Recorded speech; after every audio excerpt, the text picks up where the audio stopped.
بسم اللہ الرحمن الرحیم۔ السلام علیکم، میں ہوں عمران احمد اور آپ دیکھ رہے ہیں میرا YouTube channel AIO audio books. میں آپ سب کو اپنے چینل پر خوش آمدید کہتا ہوں۔ ناظرین و سامعین، ہم حضرت خالد بن ولید رضی اللہ تعالی عنہ کی حیات پاک پر مبنی کتاب شمشیر بے نیام پڑھ رہے ہیں۔ پیش خدمت ہے اس کتاب کا اگلا حصہ، تو چلیے شروع کرتے ہیں۔ حج سے واپس آ کر خلیفۃ المسلمین ابو بکر نے مدینہ میں گھڑ دوڑ، نیزہ بازی، تیغ زنی، تیر اندازی اور کشتیوں کا مقابلہ منعقد کرایا۔ ارد گرد کے قبیلوں کو بھی اس مقابلے میں شرکت کی دعوت دی گئی۔ 3 دن مدینہ میں انسانوں کے ہجوم کا یہ عالم رہا کہ گلیوں میں چلنے کو راستہ نہیں ملتا تھا، کوئی جگہ نہیں رہی۔ جدھر نظر جاتی تھی گھوڑے اور اونٹ کھڑے نظر آتے تھے، دف اور نفیریاں بجتی ہی رہتی تھیں۔ قبیلے اپنے شاہ سواروں اور پہلوانوں کو جلوسوں کی شکل میں لا رہے تھے۔ 3 دن ہر طرح کے مقابلے ہوتے رہے۔ جن قبیلوں کے آدمی جیت جاتے وہ قبیلے میدان میں آ کر ناچتے کودتے اور چلا چلا کر خوشی کا اظہار کرتے تھے۔ ان کی عورتیں اپنے جیتنے والے آدمیوں کی مدح میں گیت گاتی تھیں۔ مقابلے میں باہر کا کوئی گھڑ سوار یا تیغ زن یا کوئی شتر سوار زخمی ہو جاتا تو مدینہ کا ہر باشندہ اسے اٹھا کر اپنے گھر لے جانے کی کوشش کرتا تھا۔ مدینہ والوں کی میزبانی نے قبیلوں کے دل موہ لیے تھے۔ مقابلوں اور میلے کا یہ اہتمام خلیفۃ المسلمین ابو بکر رضی اللہ تعالی عنہ نے کیا تھا۔ مقابلے کے آخری روز مدینہ کا ایک آدمی گھوڑے پر سوار میدان میں آیا۔ میدان کے ارد گرد لوگوں، گھوڑوں اور اونٹوں کا ہجوم تھا۔ اے رسول اللہ کے امتیوں، میدان میں اترنے والے سوار نے بڑی بلند آواز سے کہا، خدا کی قسم کوئی نہیں جو تمہیں نیچا دکھا سکے۔ تم نے اس میدان میں اپنی طاقت اور اپنے جوہر دیکھ لیے ہیں۔ کون سا دشمن ہے جو تمہارے سامنے اپنے پاؤں پر کھڑا رہ سکے گا؟ یہ طاقت جو تم نے ایک دوسرے پر آزمائی ہے، اب اسے اس دشمن پر آزمانے کا وقت آ گیا ہے جو تمہاری طرف بڑھا آ رہا ہے۔ اے مومنین، اپنی زمین کو دیکھو، اپنے اموال کو دیکھو، اپنی عورتوں کو دیکھو جو تمہارے بچوں کو دودھ پلاتی ہیں، اپنی جوان اور کنواری بیٹیوں کو دیکھو جو تمہارے دامادوں کے انتظار میں بیٹھی ہیں کہ حلال کے بچے پیدا کریں۔ اپنے دین کو دیکھو جو اللہ کا سچا دین ہے۔ خدا کی قسم تم غیرت والے ہو، عزت والے ہو، اللہ نے تمہیں برتری دی ہے۔ تم پسند نہیں کرو گے کہ کوئی دشمن اس وقت تم پر آ پڑے جب تم سوئے ہوئے ہو اور تمہارے گھوڑے اور تمہارے اونٹ بغیر زینوں کے بندھے ہوئے ہوں، اور تم نہیں بچا سکو گے اپنے اموال کو، اپنے بچوں کو، اپنی عورتوں کو اور اپنی کنواری بیٹیوں کو، اور دشمن تمہیں مجبور کر دے گا کہ سچے دین کو چھوڑ کر دشمن کے دیوتاؤں کی پوجا کرو۔ بتا ہمیں وہ دشمن کون ہے؟ ایک شتر سوار نے چلا کر پوچھا۔ کون ہے جو ہماری غیرت کو للکار رہا ہے؟ رومی، گھڑ سوار نے اعلان کرنے کے لہجے میں کہا۔ وہ جو ملک شام پر قبضہ کیے بیٹھے ہیں، ان کی فوج ہم سے زیادہ ہے، بہت زیادہ ہے، ان کے ہتھیار ہم سے اچھے ہیں، لیکن وہ تمہارا وار نہیں سہ سکتے۔ تم نے اس میدان میں اپنی طاقت اور اپنی ہمت دیکھ لی ہے، اب اس میدان میں چلو جہاں تمہاری طاقت اور ہمت تمہارا دشمن دیکھے گا۔ ہمیں اس میدان میں کون لے جائے گا؟ ہجوم میں سے کسی نے پوچھا۔ مدینہ والے تمہیں اپنے ساتھ لے جائیں گے، مدینہ کے گھڑ سوار نے کہا۔ دیکھو انہیں جو برسوں سے محاذ پر لڑ رہے ہیں، کٹ رہے ہیں اور وہیں دفن ہو رہے ہیں، انہیں اپنے بچوں کی یاد نہیں رہی، انہیں اپنے گھر یاد نہیں رہے، وہ بڑی تھوڑی تعداد میں ہیں اور اس دشمن کو شکست پہ شکست دے رہے ہیں جو تعداد میں ان سے بہت زیادہ ہے۔ وہ راتوں کو بھی جاگتے ہیں تمہاری عزتوں کے لیے۔ انہوں نے آتش پرستوں کا سر کچل ڈالا ہے۔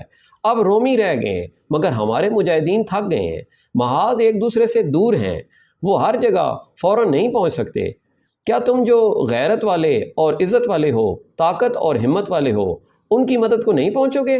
ہجوم جو پہلے ہی بے چین تھا جوش و خروش سے پھٹنے لگا۔ امیر المومنین کا یہی منشا تھا کہ لوگوں کو اسلامی لشکر میں شامل کیا جائے۔ قبیلوں کی جو عورتیں مدینہ سے آئی تھیں انہوں نے اپنے مردوں کو لشکر میں بھرتی ہونے پر اکسانا شروع کر دیا۔ اس روز جو مقابلوں کا آخری روز تھا، مقابلوں میں کچھ اور ہی جوش تھا اور کچھ اور ہی شور تھا۔ مقابلوں میں اترنے والوں کا انداز ایسا ہی تھا جیسے وہ لشکر میں اچھی حیثیت حاصل کرنے کے لیے اپنے جوہر دکھا رہے ہوں۔ اس کے بعد ان لوگوں میں سے کئی اسلامی لشکر میں شامل ہو گئے۔ یمن میں اسلام مقبول عام مذہب بن چکا تھا، ارتداد بھی ختم ہو گیا تھا اور وہاں کا غالب مذہب اسلام تھا۔ خلیفۃ المسلمین نے اہل یمن کے نام ایک خط لکھا جو ایک قاصد لے کر گیا۔ خط میں لکھا تھا، اہل یمن، تم پر اللہ کی رحمتیں برسیں، تم مومنین ہو اور مومنین پر اس وقت جہاد فرض ہو جاتا ہے جب ایک طاقتور دشمن کا خطرہ موجود ہو۔ حکم رب العالمین ہے کہ تم تنگ دستی میں ہو یا خوشحالی میں، تمہارے پاس سامان کم ہے یا زیادہ، تم جس حال میں بھی ہو دشمن کے مقابلے کے لیے نکل پڑو، اپنے مالوں اور اپنی جان سے خدا کی راہ میں جہاد کے لیے نکلو۔ تمہارے جو بھائی مدینہ آئے تھے انہیں میں نے شام بغرض جہاد جانے کی ترغیب دی تو وہ بخوشی تیار ہو گئے اور اسلامی لشکر میں شامل ہو گئے۔ میں یہی ترغیب تمہیں دیتا ہوں، میری آواز تم تک پہنچ گئی ہے، اس میں اللہ کا حکم ہے، وہ سنو، اور جس نے تمہیں پیدا کیا ہے اس کے حکم کی تعمیل کرو۔ اس دور کے رواج کے مطابق مدینہ کے قاصد نے یمن میں 3-4 جگہوں پر لوگوں کو اکٹھا کیا اور امیر المومنین کا پیغام سنایا۔ اس کا اثر یہ ہوا کہ ایک سردار ذوالقلاء حمیری نے نہ صرف اپنے قبیلے کے جوان آدمیوں کو تیار کر لیا بلکہ اپنے زیر اثر چند اور قبیلوں کے لڑنے والے آدمیوں کو بھی ساتھ لے لیا اور مدینہ کو روانہ ہو گیا۔ مدینہ کا قاصد ہر قبیلے میں گیا تھا۔ 3 اور قبیلوں کے سرداروں قیس بن حبیر مرادی یا جندب بن عمر الدوسی اور حابس بن سعد تائی نے بھی اپنے اپنے قبیلے کے جوانوں اور لڑنے کے قابل افراد کو ساتھ لیا اور شام کی جنگی مہم میں شریک ہونے کے لیے عازم مدینہ ہوئے۔ یہ ایک اچھا خاصا لشکر بن گیا۔ ہر فرد گھوڑے یا اونٹ پر سوار اور ہر قسم کے ہتھیاروں سے مسلح ہو کر آیا۔ یہ لوگ تیروں کا بہت بڑا ذخیرہ بھی ساتھ لے کر آئے۔ مدینہ میں اس لشکر کا اہتمام مارچ 634 عیسوی محرم 12 ہجری میں ہوا تھا۔ امیر المومنین ابو بکر رضی اللہ تعالی عنہ نے خود اس اجتماع کے ہر آدمی کو اچھی طرح دیکھا کہ وہ تندرست ہے اور وہ کسی کے مجبور کرنے پر نہیں بلکہ جہاد کا مطلب اور مقصد سمجھ کر خود آیا ہے۔ پھر اس لشکر کی چھان بین یہ معلوم کرنے کے لیے کی گئی کہ ان میں کئی افراد مرتدین کے ساتھ رہے اور مسلمانوں نے ارتداد کے خلاف جو جنگ لڑی تھی اس میں وہ مسلمانوں کے خلاف لڑے تھے۔ انہوں نے اسلام تو قبول کر لیا تھا لیکن ان پر بھروسہ نہیں کیا جا سکتا تھا۔ مرتدین نے یہ عادت بنا لی تھی کہ مرتد بنے رہے۔ جب مسلمانوں کے ہاتھوں میدان جنگ میں پٹ گئے تو اسلام قبول کر لیا، مگر مسلمان ان پر بھروسہ کر کے ان کی بستیوں سے ہٹے تو ان میں سے کئی ایک اسلام سے منحرف ہو گئے اور مرتد ہو گئے۔ مدینہ میں چھان بین کی گئی تو ان میں سے بعض کو لشکر سے نکال دیا گیا۔ باقی لشکر کو 4 حصوں میں بانٹ کر ہر حصے کا سالار مقرر کیا گیا۔ ہر حصے میں 7000 آدمی تھے، یعنی لشکر کی تعداد 28,000 تھی۔ زیادہ تر مورخوں نے یہ تعداد 30,000 لکھی ہے۔ ایک حصے کے سالار تھے عمرو بن العاص، دوسرے کے یزید بن ابی سفیان، تیسرے کے شرحبیل بن حسنہ اور چوتھے حصے کے سالار ابو عبیدہ بن الجراح تھے۔ ان سالاروں نے چند دن لشکر کو بڑے پیمانے کی جنگ لڑنے کی ٹریننگ دی جس میں معرکے کے دوران دستوں کا آپس میں رابطہ اور نظم و نسق قائم رکھنا شامل تھا۔ اپریل 634 عیسوی صفر 13 ہجری کے پہلے ہفتے میں اس لشکر کو شام کی طرف کوچ کا حکم ملا۔ ہر حصے کو الگ الگ مقامات پر پہنچنا اور ایک دوسرے سے الگ کوچ کرنا تھا۔ عمرو بن العاص کو اپنے دستوں کے ساتھ فلسطین تک جانا تھا۔ یزید بن ابی سفیان کی منزل دمشق تھی، انہیں تبوک کے راستے سے جانا تھا۔ شرحبیل بن حسنہ کو اردن کی طرف جانا تھا، انہیں کہا گیا تھا کہ یزید بن ابو سفیان کے دستوں کے پیچھے پیچھے جائیں۔ ابو عبیدہ بن الجراح کی منزل حمص تھی، انہیں بھی تبوک کے راستے سے جانا تھا۔ اللہ تم سب کا حامی و ناصر ہو۔ خلیفۃ المسلمین نے آخری حکم یہ دیا، سالار اپنے اپنے دستے ایک دوسرے سے الگ رکھیں۔ اگر رومیوں کے ساتھ کہیں ٹکر ہو گئی تو سالار ایک دوسرے کو مدد کے لیے بلا سکتے ہیں۔ اگر لشکر کے چاروں حصوں کو مل کر لڑنا پڑا تو ابو عبیدہ بن الجراح تمام لشکر کے سپہ سالار ہوں گے۔ سب سے پہلے یزید بن ابی سفیان اپنے دستوں کو ساتھ لے کر مدینہ سے نکلے۔ مدینہ کی عورتیں اور بچے بھی باہر نکل آئے۔ چھتوں پر عورتیں کھڑی ہاتھ اوپر کر کر کے ہلا رہی تھیں۔ بوڑھی عورتوں نے دعا کے لیے ہاتھ اٹھائے ہوئے تھے۔ کئی بوڑھوں کی آنکھیں اس لیے اشکبار ہو گئی تھیں کہ وہ لڑنے کے قابل نہیں رہے تھے۔ یزید بن ابی سفیان اپنے دستوں کے آگے آگے جا رہے تھے۔ یزید کے ساتھ امیر المومنین ابو بکر رضی اللہ تعالی عنہ پیدل جا رہے تھے۔ یزید گھوڑے سے اتر کر آئے۔ امیر المومنین کے اصرار کے باوجود وہ گھوڑے پر سوار نہ ہوئے۔ امیر المومنین ضعیف تھے، پھر بھی وہ دستوں کی رفتار سے چلے جا رہے تھے۔ یزید نے انہیں کئی بار کہا کہ وہ واپس چلے جائیں، لیکن ابو بکر رضی اللہ تعالی عنہ نہ مانے۔ مدینہ سے کچھ دور جا کر یزید رک گئے۔ امیر المومنین واپس نہیں جائیں گے تو میں ایک قدم آگے نہیں بڑھوں گا۔ یزید بن ابی سفیان نے کہا، خدا کی قسم ابی سفیان، امیر المومنین نے کہا، تو مجھے سنت رسول اللہ سے روک رہا ہے، کیا تجھے یاد نہیں کہ رسول اللہ صلی اللہ علیہ وآلہ وسلم جہاد کو رخصت ہونے والے ہر لشکر کے ساتھ دور تک چلے جاتے تھے اور دعاؤں کے ساتھ رخصت کرتے تھے۔ آپ نے فرمایا تھا کہ پاؤں جو جہاد فی سبیل اللہ کے راستے پر گرد آلود ہو جاتے ہیں، دوزخ کی آگ ان سے دور رہتی ہے۔ تاریخ کے مطابق امیر المومنین لشکر کے اس حصے کے ساتھ مدینہ سے 2 میل دور تک چلے گئے تھے۔ ابی سفیان امیر المومنین نے کہا، اللہ تجھے فتح و نصرت عطا فرمائے، کوچ کے دوران اپنے آپ پر اور اپنے لشکر پر کوئی سختی نہ کرنا، فیصلہ اگر خود نہ کر سکو تو اپنے ماتحتوں سے مشورہ لے لینا، اور تلخ کلامی نہ کرنا، عدل و انصاف کا دامن ہاتھ سے نہ چھوڑنا، ظلم سے باز رہنا، کہ ظلم اور بے انصافی کرنے والی قوم کو اللہ پسند نہیں کرتا، اور ایسی قوم کبھی فاتح نہیں ہوتی۔ میدان جنگ میں پیٹھ نہ دکھانا، کہ جنگی ضرورت کے بغیر پیچھے ہٹنے والے پر اللہ کا قہر نازل ہوتا ہے، اور جب تم اپنے دشمن پر غالب آ جاؤ تو عورتوں، بچوں اور بوڑھوں پر ہاتھ نہ اٹھانا، اور جو جانور تم کھانے کے لیے ذبح کرو گے ان کے سوا کسی جانور کو نہ مارنا۔ مورخین واقدی، ابو یوسف، ابن خلدون اور ابن اسیر نے امیر المومنین کے یہ الفاظ لکھے ہیں۔ ان مورخین کے مطابق امیر المومنین ابو بکر رضی اللہ تعالی عنہ نے یزید ابی سفیان سے کہا تھا، تجھے خانقاہیں یا عبادت گاہیں سی نظر آئیں گی اور ان کے اندر راہب بیٹھے ہوئے ہوں گے، وہ تارک الدنیا ہوں گے، انہیں اپنے حال میں مست رہنے دینا، نہ خانقاہوں اور عبادت گاہوں کو کوئی نقصان پہنچانا، نہ ان کے راہبوں کو پریشان کرنا، اور تمہیں صلیب کو پوجنے والے بھی ملیں گے۔ ان کی نشانی یہ ہوگی کہ ان کے سروں کے اوپر درمیان میں بال ہوتے ہی نہیں، منڈوا دیتے ہیں۔ ان پر اسی طرح حملہ کرنا جس طرح میدان جنگ میں دشمن پر حملہ کیا جاتا ہے، انہیں صرف اس صورت میں چھوڑنا کہ اسلام قبول کر لیں یا جزیہ ادا کرنے پر آمادہ ہو جائیں۔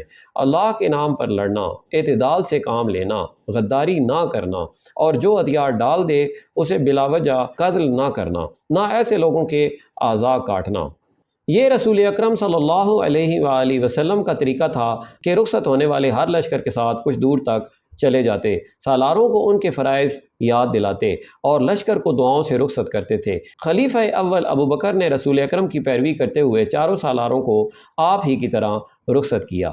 لشکر اور دستے تو محاذوں کو روانہ ہوتے ہی رہتے تھے، لیکن یہ لشکر بڑے ہی خطرناک اور طاقتور دشمن سے نبرد آزما ہونے جا رہا تھا۔ شہنشاہ ہرکل جو حمص میں تھا صرف شہنشاہ ہی نہیں تھا، وہ میدان جنگ کا استاد اور جنگی چالوں کا ماہر تھا۔ اس لشکر کو مدینہ سے روانہ کر کے مدینہ والوں پر خاموشی سی طاری ہو گئی تھی، اور خاموشی کی زبان میں ہر کسی کے سینے سے دعائیں پھوٹ رہی تھیں۔ یہ تھی وہ جنگی مہم جس کے لیے امیر المومنین نے فیصلہ کیا تھا کہ اس کی کمان اور قیادت کے لیے خالد رضی اللہ تعالی عنہ سے بہتر کوئی سالار نہیں۔ مدینہ کا یہ 28,000 کا لشکر 15 دنوں میں شام کی سرحد پر اپنے بتائے ہوئے مقامات پر پہنچ چکا تھا۔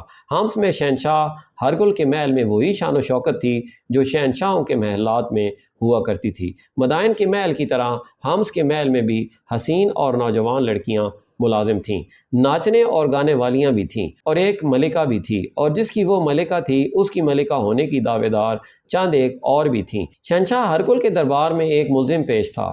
اس کا جرم یہ تھا کہ وہ شاہی خاندان سے تعلق نہیں رکھتا تھا، اس کا تعلق اس خاندان کے ساتھ تھا جو شہنشاہ کا نام سن کر ہی سجدے میں گر پڑتا تھا۔ یہ ملزم ان لوگوں میں سے تھا جو شہنشاہی کو روزی رساں سمجھا کرتے تھے۔ اس ملزم کا دوسرا جرم یہ تھا کہ شاہی خاندان کی ایک شہزادی اس پر مر مٹی تھی۔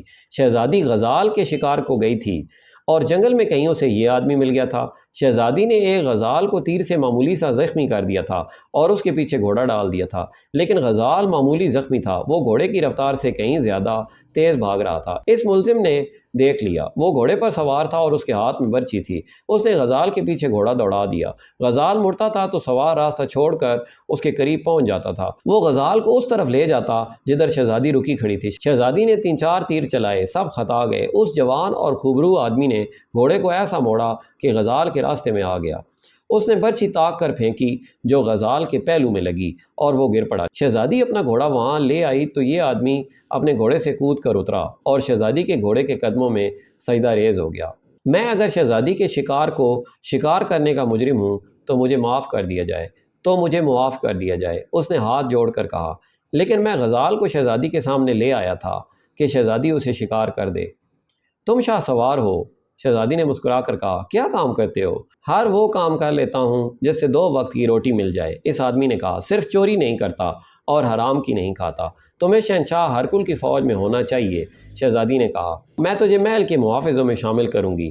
رعایا کے اس ناچیز بندے میں اتنی جرت نہیں تھی کہ انکار کرتا۔ شہزادی اسے ساتھ لے آئی اور محافظوں میں رکھوا دیا۔ اسے جب شاہی محافظوں کا لباس ملا اور جب وہ اس لباس میں شاہی استبل کے گھوڑے پر سوار ہوا تو اس کی مردانہ وجاہت نکھر آئی۔ وہ شہزادی کا منظور نظر بن گیا۔ پھر شہزادی نے اسے اپنا دیوتا بنا لیا۔ شہزادی کی شادی ہونے والی تھی، لیکن اس نے اپنے منگیتر کے ساتھ بے رخی برتنی شروع کر دی۔ منگیتر نے اپنے مخبروں سے کہا کہ وہ شہزادی کو دیکھتے رہا کریں کہ وہ کہاں جاتی ہے اور اس کے پاس کون آتا ہے۔ ایک رات شہزادی کے منگیتر کو اطلاع ملی کہ شہزادی شاہی محل کے باغ میں بیٹھی ہوئی ہے۔ وہ محل سے تھوڑی دور ایک بڑی خوبصورت جگہ تھی۔ وہاں چشمہ تھا اور سبزہ زار تھا، درخت تھے اور پھولدار پودوں کی باڑیں تھیں۔ چاندنی رات تھی۔ شہزادی اور اس کا منظور نظر ہاتھوں میں ہاتھ ڈالے بیٹھے تھے کہ انہیں بھاری بھرکم قدموں کی آواز سنائی دی۔ وہ شاہی محافظوں کے نرغے میں آ گئے تھے۔ اس محافظ کو قید میں ڈال دیا گیا۔ شہنشاہ ہرکل کو صبح بتایا گیا اور محافظ کو زنجیروں میں باندھ کر دربار میں پیش کیا گیا۔ اس پر الزام یہ تھا کہ اس نے شہزادی کی شان میں گستاخی کی ہے۔ یہ الزام دربار میں بلند آواز سے سنایا گیا۔ شہنشاہ ہرکل کی شہنشاہی ساری دنیا میں پھیلے، ملزم نے کہا۔ شہزادی کو دربار میں بلا کر پوچھا جائے کہ میں نے کوئی گستاخی کی ہے یا محبت کی ہے، اور محبت میں نے نہیں، شہزادی نے کی ہے۔ لے جاؤ اسے، شہنشاہ ہرکل نے گرج کر کہا۔ رتھ کے پیچھے باندھ دو اور رتھ اس وقت تک دوڑتی رہے جب تک اس کا گوشت اس کی ہڈیوں سے الگ نہیں ہو جاتا۔ شہنشاہ ہرکل ملزم للکار کر بولا، تو ایک شہزادی کی محبت کا خون کر رہا ہے۔ اسے دربار سے گھسیٹ کر لے جا رہے تھے اور اس کی پکار اور للکار سنائی دے رہی تھی۔ وہ رحم کی بھیک نہیں مانگ رہا تھا۔ تیرا انجام قریب آ رہا ہے ہرکل، وہ چلاتا جا رہا تھا۔ اپنے آپ کو دیوتا نہ سمجھ ہرکل، ذلت اور رسوائی تیری طرف آ رہی ہے۔ محبت کے اس مجرم کو ایک رتھ کے پیچھے باندھ دیا گیا اور 2 گھوڑوں کی رتھ دوڑ پڑی۔ محل سے شور اٹھا، شہزادی نے اپنے پیٹ میں تلوار اتار لی ہے۔ یہ خبر شہنشاہ ہرکل تک پہنچی تو اس نے کسی رد عمل کا اظہار نہ کیا۔ وہ تخت پر بیٹھا، درباریوں پر سناٹا طاری تھا۔ کچھ دیر بعد اٹھا اور اپنے خاص کمرے میں چلا گیا۔ وہ سر جھکائے ہوئے کمرے میں ٹہل رہا تھا۔ ملکہ کمرے میں آئی۔ ہرکل نے اسے قہر کی نظروں سے دیکھا۔ شگون اچھا نہیں، ملکہ نے رندھی ہوئی آواز میں کہا۔ صبح ہی صبح 2 خون بہہ گئے ہیں، یہاں سے چلی جاؤ، ہرکل نے کہا۔ میں شاہی خاندان کی بے عزتی برداشت نہیں کر سکتا، میں کچھ اور کہنے آئی ہوں، ملکہ نے کہا۔ سرحد سے ایک عیسائی آیا ہے، اس نے تمام رات سفر میں گھوڑے کی پیٹھ پر گزاری ہے، اسے کسی نے دربار میں داخل نہیں ہونے دیا۔ مجھے اطلاع ملی تو وہ کیوں آ رہا ہے؟ ہرکل نے جھنجلا کر پوچھا۔ کیا وہ سرحد سے کوئی خبر لایا ہے؟ مسلمانوں کی فوجیں آ رہی ہیں، ملکہ نے کہا۔ اندر بھیجو اسے، ہرکل نے کہا۔ ملکہ کے جانے کے بعد ایک ادھیڑ عمر آدمی کمرے میں آیا۔ اس کے کپڑوں پر اور چہرے پر گرد کی تہ جمی ہوئی تھی۔ وہ سلام کے لیے جھکا۔ تو نے محل تک آنے کی جرت کیسے کی؟ ہرکل نے شاہانہ جلال سے پوچھا۔ کیا تو یہ خبر کسی سالار یا ناظم کو نہیں دے سکتا تھا؟ یہ جرم ہے تو مجھے بخش دیں، اس آدمی نے کہا۔ مجھے ڈر تھا کہ اس خبر کو کوئی سچ نہیں مانے گا۔ تو نے مسلمانوں کا لشکر کہاں دیکھا ہے؟ ہم سے 3 روز کے فاصلے پر، اس نے جواب دیا۔ یہ ایک عیسائی عرب تھا جس نے ابو عبیدہ بن جراح کے دستوں کو شام کی سرحد سے کچھ دور دیکھ لیا تھا۔ اس شام 2 اور جگہوں سے اطلاعیں آئیں کہ مسلمانوں کی فوج ان جگہوں پر پڑاؤ ڈالے ہوئے ہے۔ مسلمانوں کے لشکر کے چوتھے حصے کی اطلاع ابھی نہیں آئی تھی۔ رات کو ہرکل نے اپنے جرنیلوں اور مشیروں کو بلایا۔ کیا تمہیں معلوم ہے کہ کیا ہو رہا ہے؟ ہرکل نے پوچھا۔ مدینہ کی فوج 3 جگہوں پر آ گئی ہے، اپنی کسی سرحدی چوکی نے کوئی اطلاع نہیں دی۔ کیا وہاں سب لوگ سوئے ہوئے ہیں؟ کیا تم برداشت کر سکتے ہو کہ عرب کے چند ایک لٹیرے تمہاری سرحدوں پر آ کر تمہیں للکاریں؟ کیا تم ان کے ایک سالار کو اپنی طاقت نہیں دکھا چکے؟ وہ خوش قسمت تھا کہ نکل گیا۔ اب وہ زیادہ تعداد میں آئے ہیں، وہ مال غنیمت کے بھوکے ہیں، فوراً تیاری شروع کرو، ان کا کوئی ایک آدمی اور کوئی گھوڑا یا اونٹ واپس نہ جائے۔ شہنشاہ ہرکل، شام کی فوجوں کے کمانڈر نے کہا، آپ اتنے ناتجربہ کار تو نہیں جیسی آپ نے بات کی ہے۔ اگر یہ معاملہ کچھ اور ہوتا تو ہم آپ کی تائید کرتے، لیکن یہ مسئلہ جنگی ہے۔ آپ جانتے ہیں کہ شکست کے بعد کیا ہوتا ہے۔ مجھے سبق نہیں، مشورہ چاہیے، ہرکل نے کہا۔ وہ کیا ہے جو میں نہیں جانتا؟ شہنشاہ ایسی بات نہ کریں جس نے فارس کے شہنشاہ شیر کی جان لے لی تھی، رومی فوجوں کے کمانڈر نے کہا۔ اس کی جنگی طاقت ہماری ٹکر کی تھی، آپ بھی اس فوج سے لڑ چکے ہیں، اس کے بعد بھی آپ کو عراق پر فوج کشی کی جرت نہیں ہوئی۔ اب فراز کے میدان میں ہمیں مسلمانوں کے خلاف فارسیوں کا اتحادی بننا پڑا اور ہم نے عیسائی قبیلوں کو ساتھ ملا لیا، مگر خالد بن ولید ہمیں شکست دے گیا۔ کیا تم یہ کہنا چاہتے ہو کہ ہمیں مسلمانوں سے ڈرنا چاہیے؟ ہرکل نے طنزیہ لہجے میں پوچھا۔ نہیں شہنشاہ، کمانڈر نے کہا، شیر بھی مدائن میں بیٹھا ایسی ہی باتیں کیا کرتا تھا جیسی آپ ہمس میں بیٹھے کر رہے ہیں۔ میں آپ کو یاد دلا رہا ہوں کہ فارسیوں کا انجام دیکھیں، مدائن کے محل اب بھی کھڑے ہیں، لیکن مقبروں کی طرح۔ ارشیر نے پہلے مسلمانوں کو عرب کے بدو اور ڈاکو کہا تھا۔ میں نے فارسیوں کی شکست کی چھان بین پوری تفصیل سے کی ہے۔ ارشیر کے منہ سے یہی الفاظ نکلتے تھے، کچل دو، مگر اس کا جو بھی جرنیل مسلمانوں کے مقابلے کو گیا وہ کچلا گیا۔ مسلمان ان کے علاقوں پہ علاقے فتح کرتے آئے حتیٰ کہ ان کے تیر مدائن میں گرنے لگے۔ اور شہنشاہ ہرکل، مجھے معلوم ہوا ہے کہ مسلمان مذہبی جنون سے لڑتے ہیں، مال غنیمت کے لیے نہیں، ہم زمین کے لیے لڑتے ہیں۔ مسلمان جنگ کو ایک عقیدہ سمجھتے ہیں، ہم ان کے عقیدے کو سچا سمجھیں یا نہ سمجھیں، اس سے کیا فرق پڑتا ہے؟ شہنشاہ کو اس پر بھی غور کرنا پڑے گا کہ مسلمان ہر میدان میں تھوڑی تعداد میں ہوتے ہیں، وہ جذبے اور جنگی چالوں کے زور پر لڑتے ہیں۔ فراز میں ہم نے اپنی فارسیوں کی اور عیسائیوں کی نفری کو اتنا زیادہ پھیلا دیا تھا کہ مسلمانوں کی تھوڑی سی نفری ہمارے پھیلاؤ میں آ کر گم ہو جاتی، لیکن مسلمانوں نے ایسی چال چلی کہ ہمارا پھیلاؤ سکڑ گیا اور ہم پٹ کر رہ گئے۔ دوسرے جرنیلوں نے بھی اسی طرح کے مشورے دیے اور ہرکل قائل ہو گیا کہ مسلمانوں کو طاقتور اور خطرناک دشمن سمجھ کر جنگ کی تیاری کی جائے۔ لیکن میں اسے اپنی توہین سمجھتا ہوں کہ مسلمان جو کچھ ہی سال پہلے وجود میں آئے ہیں عظیم سلطنت روم کو للکاریں۔ ہرکل نے کہا، ہمارے پاس ہماری صدیوں پرانی تاریخ ہے، رومیوں نے ساری دنیا پر دہشت طاری کیے رکھی ہے۔ ہمارا مذہب دیوتاؤں کا مذہب ہے، آسمانوں پر اور زمین پر ہمارے دیوتاؤں کی حکمرانی ہے۔ اسلام ایک انسان کا بنایا ہوا مذہب ہے جس کے پھیلائے جانے کی کوئی وجہ سمجھ نہیں آتی۔ میں صرف یہ حکم دوں گا کہ اس مذہب کے پیروکاروں کو اس طرح ختم کرو کہ اسلام کا نام لینے والا کوئی زندہ نہ رہے۔ اگلے ہی روز ہرکل کو اطلاع ملی کہ مسلمانوں کے ساتھ رومی فوج کی ٹکر ہوئی ہے اور رومی فوج بڑی بری طرح پسپا ہوئی ہے۔ یہ عمرو بن العاص کے دستے تھے جو تبوک سے آگے بڑھے تو رومی فوج کے کچھ دستے ان کی راہ میں حائل ہو گئے۔ یہ شام کے عیسائی عربوں کے دستے تھے جن کے ذمے سرحدوں کی دیکھ بھال کا کام تھا۔ عمرو بن العاص بڑے ہوشیار سالار تھے، انہوں نے ایسی چال چلی کہ اپنے ہراول دستے کو دشمن سے ٹکر لینے کے لیے آگے بھیجا اور دشمن کو گھیرے میں لینے کی کوشش کی، لیکن شام کے عیسائی عربوں کے دستے تھوڑا سا نقصان اٹھا کر پسپا ہو گئے۔ عمرو بن العاص ایلا کے مقام پر پہنچ گئے۔ یزید بن ابی سفیان بھی اپنے دستوں کے ساتھ ان سے آ ملے۔ جو ہی مدینہ کے لشکر کے یہ دونوں حصے اکٹھے ہوئے، روم کی فوج ان کا راستہ روکنے کے لیے سامنے آ گئی۔ مورخوں کے مطابق روم کی اس فوج کی نفری تقریباً اتنی ہی تھی جتنی مسلمانوں کی تھی۔ اب دو مسلمان سالار اکٹھے ہو گئے تھے، انہوں نے رومیوں کے ساتھ آمنے سامنے کی ٹکر لی۔ رومیوں نے جم کر مقابلہ کرنے کی کوشش کی لیکن قدم جما نہ سکے اور پسپا ہو گئے۔ یزید بن ابی سفیان نے ایک سوار دستے کو ان کے تعاقب میں بھیجا۔ رومیوں پر کچھ ایسی دہشت طاری ہو گئی تھی کہ وہ سوائے کٹ مرنے کے اور کچھ بھی نہیں کر سکتے تھے۔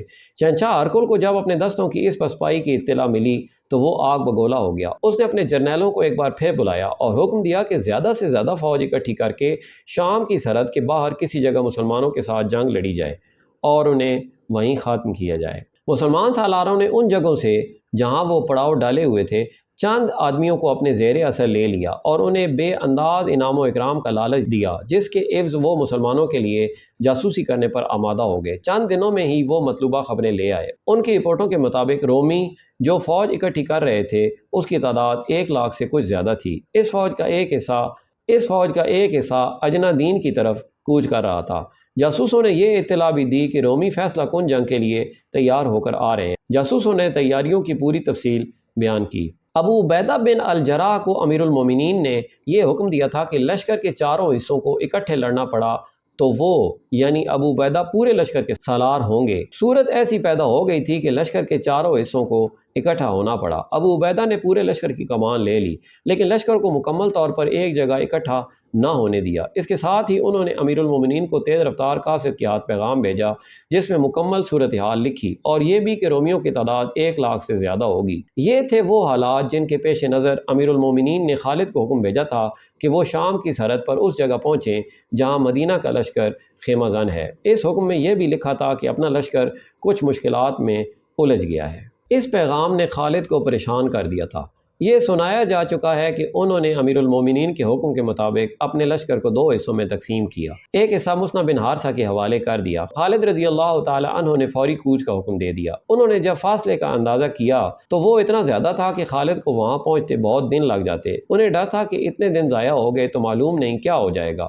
انہیں یہ بھی معلوم تھا کہ رومیوں کی فوج فارسیوں کی نسبت زیادہ طاقتور اور برتر ہے۔ خالد رضی اللہ تعالی عنہ ان راستوں سے واقف تھے۔ سیدھا اور آسان راستہ بہت طویل تھا خالد نے اپنے سالاروں کو بلایا اور انہیں بتایا کہ بہت جلد پہنچنے کے لیے انہیں کوئی راستہ معلوم نہیں۔ سالاروں میں سے کسی کو چھوٹا راستہ معلوم نہیں تھا۔ اگر کوئی راستہ چھوٹا ہوا بھی تو وہ سفر کے قابل نہیں ہوگا۔ ایک سالار نے کہا، اگر کسی ایسے راستے سے ایک دو مسافر گزرتے بھی ہوں تو ضروری نہیں کہ وہ راستہ ایک لشکر کے گزرنے کے قابل ہو۔ میں ایک آدمی کو جانتا ہوں، ایک اور سالار بولا، رافع بن عمیرہ۔ وہ ہمارے قبیلے کا زبردست جنگجو ہے اور میں نے دیکھا ہے کہ خدا نے اسے کوئی ایسی طاقت دی ہے کہ وہ زمین کے نیچے کے بھید بھی بتا دیتا ہے۔ وہ اس صحرا کا بھیدی ہے۔ خالد کے حکم سے رافع بن عمیرہ کو بلایا گیا اور اس سے منزل بتا کر پوچھا گیا کہ چھوٹے سے چھوٹا راستہ کوئی ہے؟ زمین ہے تو راستے بھی ہیں، رافع نے کہا۔ یہ مسافر کی ہمت پر منحصر ہے کہ وہ ہر راستے پر چل سکتا ہے یا نہیں۔ تم منزل تک کسی بھی راستے سے پہنچ سکتے ہو، لیکن بعض راستے ایسے ہوتے ہیں جن پر سانپ بھی نہیں رینگ سکتا۔ میں ایک راستہ بتا سکتا ہوں لیکن یہ نہیں بتا سکتا کہ اس سے لشکر کے کتنے آدمی منزل تک زندہ پہنچیں گے، اور میں یہ بھی بتا سکتا ہوں کہ گھوڑا اس صحرائی راستے سے نہیں گزر سکتا۔ گھوڑا اتنی پیاس برداشت نہیں کر سکتا اور گھوڑوں کے لیے پانی ساتھ لے جایا نہیں جا سکتا۔ خالد نے اپنا بنایا ہوا نقشہ اس کے آگے رکھا اور پوچھا کہ وہ کون سا راستہ بتا رہا ہے۔ یہ کراکر ہے۔ رافع بن عمیرہ نے نقشے پر انگلی رکھتے ہوئے کہا، یہاں ایک نخلستان ہے جو اتنا سرسبز اور شاداب ہے کہ مسافروں پر اپنا جادو طاری کر دیتا ہے۔ یہاں سے ایک راستہ نکلتا ہے جو سوا کو جاتا ہے۔ سوا میں پانی اتنا زیادہ ہے کہ سارا لشکر اور لشکر کے تمام جانور پانی پی سکتے ہیں، لیکن یہ پانی اسے ملے گا جو سوا تک زندہ پہنچ جائے۔ اوپر سورج کی تپش دیکھو، دن کو کتنا چل سکو گے، کتنی دور تک چل سکو گے، یہ میں نہیں جانتا۔ اتنے اونٹ لاؤ کہ لشکر کا ہر فرد اونٹ پر سوار ہو۔ ابن ولید، تم صحرا کے بیٹے ہو مگر اس صحرا سے نہیں گزر سکو گے۔ رافع بن عمیرہ نے جو راستہ بتایا یہ مورخوں کی تحریروں کے مطابق 120 میل تھا۔ یہ 120 میل فاصلہ طے کرنے سے منزل تک کئی دن جلدی پہنچا جا سکتا تھا۔ خالد رضی اللہ تعالی عنہ وہ سالار تھے جو مشکلات کی تفصیلات سن کر نہیں بلکہ مشکلات میں پڑھ کر اندازہ کیا کرتے تھے کہ ان کی شدت کتنی کچھ ہے۔ ان کے دماغ میں صرف یہ سمائی ہوئی تھی کہ مدینہ کا لشکر مشکل میں ہے اور اس کی مدد کو پہنچنا ہے۔ سیدھے راستے سے جو فاصلہ 600 سے 700 میل تک بنتا تھا، رافع کے بتائے ہوئے راستے سے جانے سے فاصلہ آدھا رہ جاتا تھا، مگر رافع بتاتا تھا کہ اس خطرناک راستے سے جاؤ تو 5-6 دن ایسی دشواریوں سے گزرنا پڑتا ہے جو انسان کیا برداشت کرے گا، گھوڑا بھی برداشت نہیں کر سکتا، پانی تو مل ہی نہیں سکتا، اور سب سے بڑی مشکل یہ ہے کہ مہینہ مئی کا تھا جب ریگستان جل رہے ہوتے ہیں۔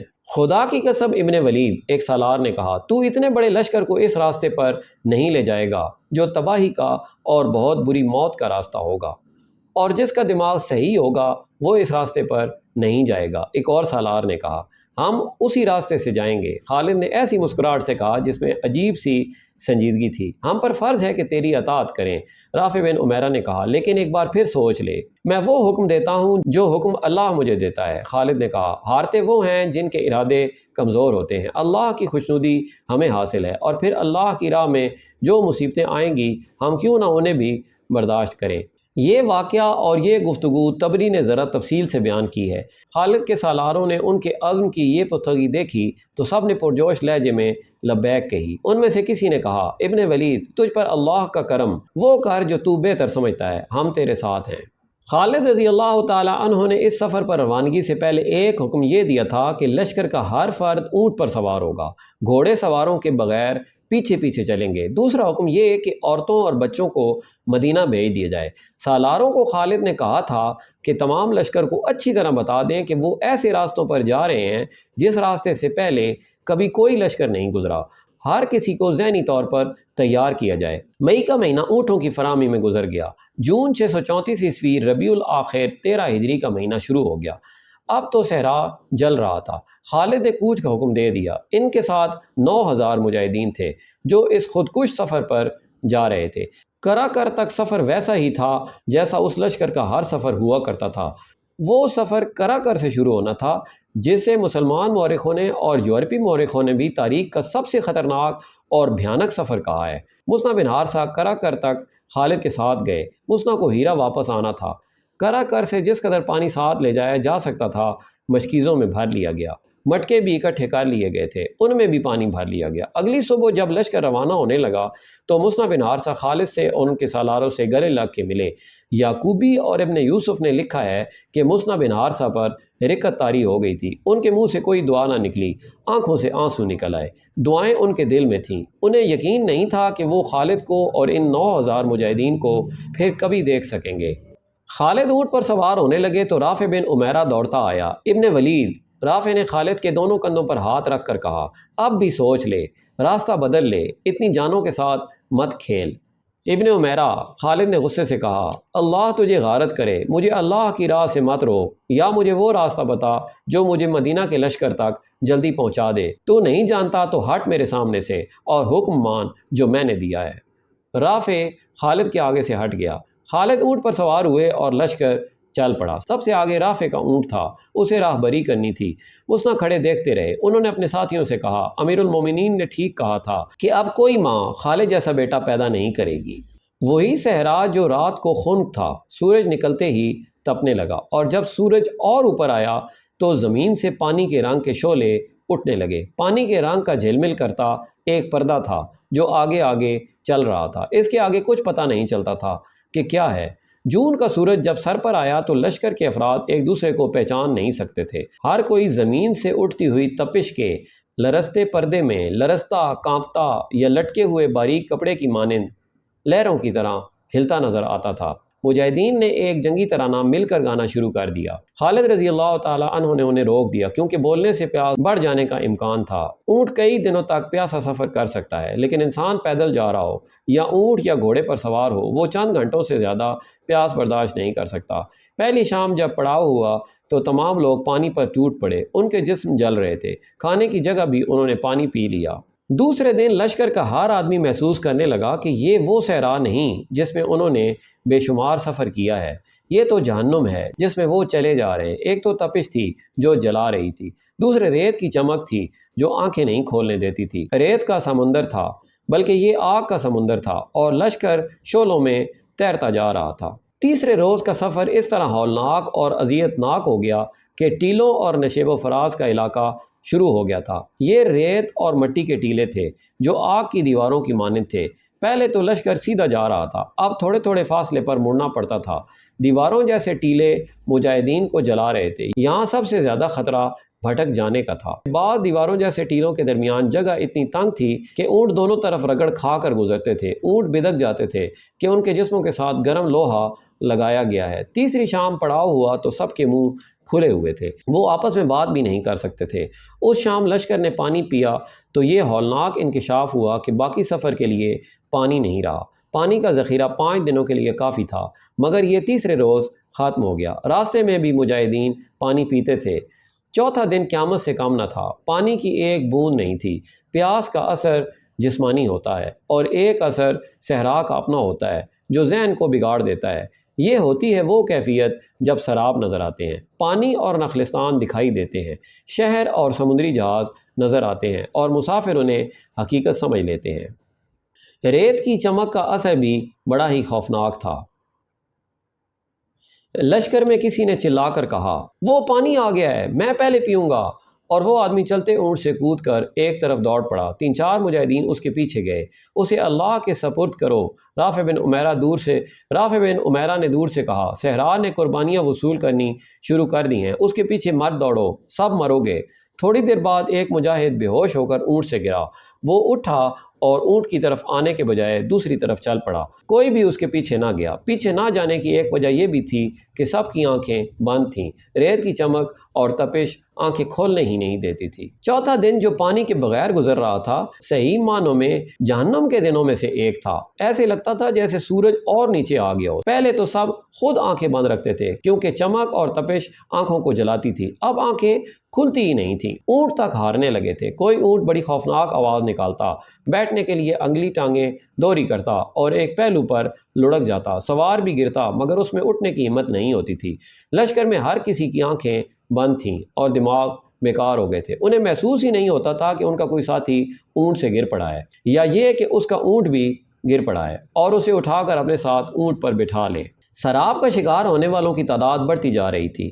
خود خالد رضی اللہ تعالیٰ عنہ کی حالت ایسی ہو گئی تھی کہ انہیں کچھ پتہ نہیں چل رہا تھا کہ لشکر میں کیا ہو رہا ہے۔ وہ تو عزم اور ایمان کی قوت تھی جو انہیں زندہ رکھے ہوئے تھی، اور یہ اونٹ تھے جو چلے جا رہے تھے۔ اگر اونٹ رک جاتے تو لشکر کا کوئی ایک بھی فرد ایک قدم نہ چل سکتا۔ گھوڑوں کی منہ کھل گئے تھے اور زبانیں لٹک آئی تھیں۔ مجاہدین کی زبانیں سوج گئی تھیں، حلق میں کانٹے چبھ رہے تھے، اس وجہ سے ان کے منہ بھی کھل گئے تھے۔ وہ تو اب لاشوں کی مانند ہو گئے تھے، اونٹوں کی پیٹھوں پر اپنے آپ کو سنبھال نہیں سکتے تھے، اور اسی لیے ان میں سے کوئی نہ کوئی گر پڑتا تھا۔ اب وہ عالم نزع کے قریب پہنچ رہے تھے، جسموں کی نمی خشک ہو چکی تھی۔ رات کو لشکر رکا، تمام مجاہدین نے جاگتے رات گزاری، جسموں کے اندر سوئیاں چبھتی تھیں، زبانوں کی حالت ایسی تھی جیسے منہ میں کسی نے لکڑی کا ٹکڑا رکھ دیا ہو۔ سفر کے آخری دن کا سورج طلوع ہو کر مجاہدین کو موت کا پیغام دینے لگا۔ کئی مجاہدین اونٹوں پر بے ہوش ہو گئے۔ وہ خوش قسمت تھے جو لڑک کر گرے نہیں۔ یہ لشکر اب ایک لشکر کی طرح نہیں جا رہا تھا، اونٹ بکھر گئے تھے۔ یہ لشکر اب لشکر کی طرح نہیں جا رہا تھا، اونٹ بکھر گئے تھے، بعض بہت پیچھے رہ گئے تھے، کئی دائیں اور بائیں پھیل گئے تھے، رفتار خطرناک حد تک سست ہو گئی تھی۔ یہ پانی کے بغیر دوسرا دن تھا، اور یہ ایک معجزہ تھا کہ وہ ابھی تک زندہ تھے۔ کون سی طاقت تھی جو انہیں زندہ رکھے ہوئے تھی؟ وہ اللہ کا وہ پیغام تھا جو رسول کریم صلی اللہ علیہ وآلہ وسلم لائے تھے، اور یہ مجاہدین انسانیت کی نجات کے لیے اللہ کا یہ پیغام زمین کے گوشے گوشے تک پہنچانے کے لیے صحرا کی آگ میں سے گزر رہے تھے۔ اللہ نے انہیں بڑی ہی اذیتناک آزمائش میں ڈال دیا تھا، اور اسی کی ذات انہیں زندہ رکھے ہوئے تھی۔ غروب آفتاب سے بہت پہلے خالد اپنے اونٹ کو رافع بن عمیرہ کے اونٹ کے قریب لے گئے۔ ابن عمیرہ، خالد نے بڑی مشکل سے یہ الفاظ اپنی زبان سے نکالے، کیا اب ہمیں اس چشمے پر نہیں ہونا چاہیے تھا جس کا تو نے ذکر کیا تھا؟ سوا ایک ہی منزل دور رہ گیا ہوگا۔ اللہ تجھے سلامت رکھے ولید کے بیٹے، رافع بن عمیرہ نے کہا، میں آشوب چشم کا مریض تھا، اس صحرا نے میری آنکھوں کا نور ختم کر دیا ہے، میں اب کیسے دیکھوں؟ کیا تو اندھا ہو گیا ہے؟ خالد نے گھبرائی آواز میں پوچھا، جو تو دیکھ سکتا تھا وہ ہم میں سے کوئی بھی نہیں دیکھ سکتا، کیا ہم بھٹک گئے ہیں؟ مورخ واقدی اور طبری نے لکھا ہے کہ رافع بن عمیرہ کی بینائی ختم ہو گئی تھی، اس نے ذہن میں کچھ حساب رکھا ہوا تھا۔ ان دونوں مورخوں نے اس کے صحیح الفاظ اپنی تحریروں میں نقل کیے ہیں۔ ابن ولید رافع نے کہا، لشکر یہیں روک لے، اپنے کچھ آدمیوں کو آگے بھیج، انہیں کہہ کہ وہ عورت کے پستانوں کی شکل کے 2 ٹیلوں کو تلاش کریں۔ خالد نے کچھ آدمیوں کو آگے بھیج دیا، یہ آدمی جلدی ہی واپس آ گئے اور انہوں نے بتایا کہ وہ 2 ٹیلے دیکھ آئے ہیں۔ رافع نے خالد سے کہا کہ اللہ کے کرم سے وہ صحیح راستے پر جا رہے ہیں، لشکر کو آگے لے چلو۔ ابن ولید رافع بن عمیرہ نے کہا، اب اپنے آدمیوں سے کہہ کہ ایک درخت کو ڈھونڈیں جس پر کانٹے ہی کانٹے ہوں گے، اور وہ کوئی اونچا درخت نہیں ہوگا، وہ دور سے اس طرح نظر آئے گا جیسے کوئی آدمی بیٹھا ہوا ہو، یہ درخت ان 2 ٹیلوں کے درمیان ہوگا۔ آدمی گھوم پھر کر واپس آ گئے اور انہیں یہ جانکاہ خبر سنائی کہ انہیں ٹیلوں کے درمیان اور ارد گرد بلکہ دور دور تک کوئی ایسا درخت نظر نہیں آیا۔ انا للہ و انا الیہ راجعون، رافع بن عمیرہ نے کہا، سمجھ لو کہ ہم سب مر گئے۔ اس نے کچھ سوچ کر اور قدرے جھنجلا کر کہا، ایک بار پھر جاؤ، درخت مل جائے گا، ریت کے اندر ڈھونڈو۔ آدمی پھر گئے، برچیاں اور تلواریں ریت میں مار مار کر مطلوبہ درخت کو کھوجنے لگے۔ ایک جگہ انہیں ریت کی ڈھیری نظر آئی، ریت ہٹائی تو وہاں ایک درخت کا ٹنڈ منڈ سا تنا ظاہر ہوا، یہ خاردار تھا۔ اکھاڑ دو اس درخت کو، رافع نے کہا، اور اس جگہ سے زمین کو کھودو۔ زمین ابھی اتنی زیادہ نہیں کھودی گئی تھی کہ پانی امنڈ آیا اور ندی کی طرح بہنے لگا۔ اس گڑھے کو کھود کھود کر کھلا کرتے چلے گئے، حتیٰ کہ یہ ایک وسیع تالاب بن گیا۔ لشکر کے مجاہدین اس پانی پر ٹوٹ پڑے۔ واقدی لکھتا ہے کہ یہ پانی اتنا زیادہ تھا کہ اتنے بڑے لشکر نے پیا، پھر اونٹوں اور گھوڑوں نے پیا، تب بھی یہ امنڈتا رہا۔ مجاہدین نے مشکیزیں بھر لیے، تب انہیں خیال آیا کہ معلوم نہیں ان کے کتنے ساتھی پیچھے رہ گئے۔ اونٹ بھی تر و تازہ ہو چکے تھے اور انسان بھی۔ اپنے ساتھیوں کا خیال آتے ہی کئی مجاہدین اونٹوں پر سوار ہوئے اور واپس چلے گئے۔ وہ منظر بڑا ہی ہولناک تھا، جگہ جگہ کوئی نہ کوئی مجاہد اور کوئی اونٹ یا گھوڑا ریت پر بے ہوش پڑا جل رہا تھا۔ مجاہدین نے ان کے منہ میں پانی ڈالا اور انہیں اپنے ساتھ لے آئے۔ بعض مجاہدین شہید ہو چکے تھے، انہیں ان کے ساتھیوں نے وہیں دفن کر دیا۔ ابن عمیرہ، خالد نے رافع بن عمیرہ کو گلے لگا کر کہا، تو نے لشکر کو بچا لیا ہے۔ اللہ نے بچایا ہے ابن ولید، رافع نے کہا، میں اس چشمے پر صرف ایک بار آیا تھا اور یہ 30 سال پہلے کا واقعہ ہے۔ میں اس وقت کم سے لڑکا تھا اور میرا باپ مجھے اپنے ساتھ لایا تھا۔ اس چشمے کو اب ریت نے چھپا لیا تھا، لیکن مجھے یقین تھا کہ یہ چشمہ یہاں موجود ہے۔ یہ اللہ کا خاص کرم ہے کہ چشمہ موجود تھا۔ ان مجاہدین کی مہم اس سفر پر ختم نہیں ہو گئی تھی، یہ تو آزمائش کی ایک کڑی تھی جس سے وہ گزر کر آئے تھے۔ ان کا اصل امتحان ابھی باقی تھا۔ شام کی سرحد تک پہنچنے کے لیے ابھی 2 منزلیں باقی تھیں، لیکن وہ کٹھن نہیں تھیں۔ اصل مشکل یہ تھی کہ رومی ان کے مقابلے کے لیے اور انہیں شام کی سرحدوں سے دور ہی ختم کرنے کے لیے اتنی زیادہ فوج اکٹھی کر رہے تھے، جس کے مقابلے میں مسلمانوں کی یہ نفری کوئی حیثیت ہی نہیں رکھتی تھی۔ اسلامی فوج کی نفری تو پہلے ہی کم تھی، اور خالد 9,000 نفری کی جو کمک لے کر گئے تھے اس کے ہر فرد کو بالکل خشک اور ناقابل برداشت حد سے بھی زیادہ گرم صحرا نے 5 دنوں میں چوس لیا تھا۔ ان کے جسموں میں دم خم ختم ہو چکا تھا۔ ان میں کچھ تو شہید ہو گئے تھے اور کچھ ایسے تھے جن پر صحرا نے بہت برا اثر کیا تھا۔ وہ 8-10 دنوں کے لیے بیکار ہو گئے تھے۔ باقی نفری کو بھی 2-3 دن آرام کی ضرورت تھی، لیکن احوال و قوائف ایسے تھے کہ آرام کے لیے مہلت نہیں مل سکتی تھی۔ دشمن بیدار اور تیار تھا، اور یہ بڑا ہی طاقتور دشمن تھا۔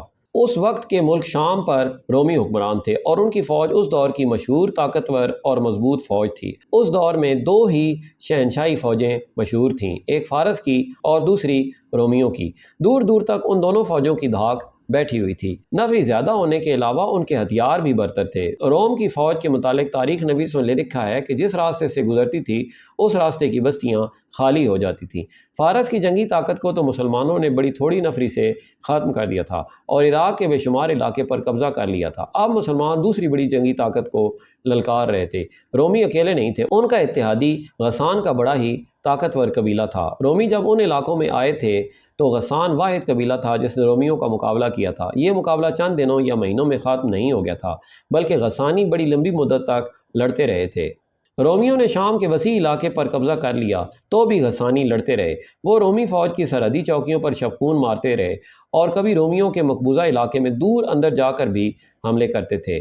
چوکیوں پر شبخون مارتے رہے اور کبھی رومیوں کے مقبوضہ علاقے میں دور اندر جا کر بھی حملے کرتے تھے۔ غسانیوں اور رومیوں کی یہ جنگ نسل بعد نسل چلتی رہی۔ آخر رومیوں کو تسلیم کرنا پڑا کہ غسانی ایک قبیلہ نہیں، ایک قوم ہے اور انہیں تحت نہیں کیا جا سکتا۔ چنانچہ رومیوں نے غسانیوں کی الگ قومی حیثیت تسلیم کر لی اور انہیں شام کا کچھ علاقہ دے کر انہیں اس طرح کی خود مختاری دے دی کہ ان کا اپنا بادشاہ ہوگا اور وہ کسی حد تک روم کے بادشاہ کے تحت ہوگا۔ یہ بڑا پرانا واقعہ ہے۔ وقت گزرنے کے ساتھ غسانی قبیلہ ایسی صورت اختیار کر گیا کہ اس کے شاہی خاندان کو روم کا شاہی خاندان سمجھا جانے لگا۔ آج کے اردن اور جنوبی شام پر غسانیوں کی حکمرانی تھی۔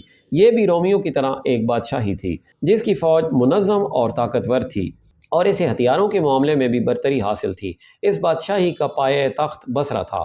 مسلمان رومیوں اور غسانیوں کو للکار کر بہت بڑا خطرہ مول لے رہے تھے۔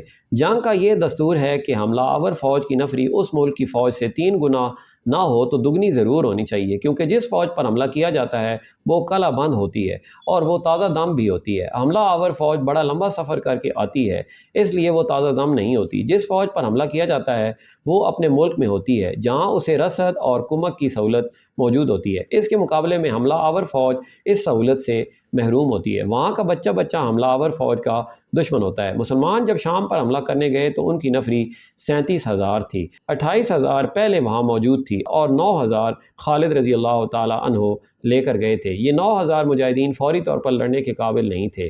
جس ملک پر وہ حملہ کرنے گئے تھے وہاں کم و بیش 1.5 لاکھ نفری کی تازہ دم فوج موجود تھی اور مقابلے کے لیے بھی تیار۔ ناظرین، امید ہے آپ کو یہ دلچسپ واقعات بہت ہی پسند آ رہے ہوں گے۔ میری آپ سے گزارش ہے کہ اگر آپ نے ابھی تک اس ویڈیو کو لائک نہیں کیا تو اس ویڈیو کو لائک کیجئے اور میرے چینل کو سبسکرائب کریں، ساتھ ہی بیل آئیکن کو کلک کر دیں تاکہ فیوچر میں آنے والی ویڈیوز بھی آپ کو ملتی رہیں۔ آپ سب کا بہت بہت شکریہ۔ اللہ حافظ۔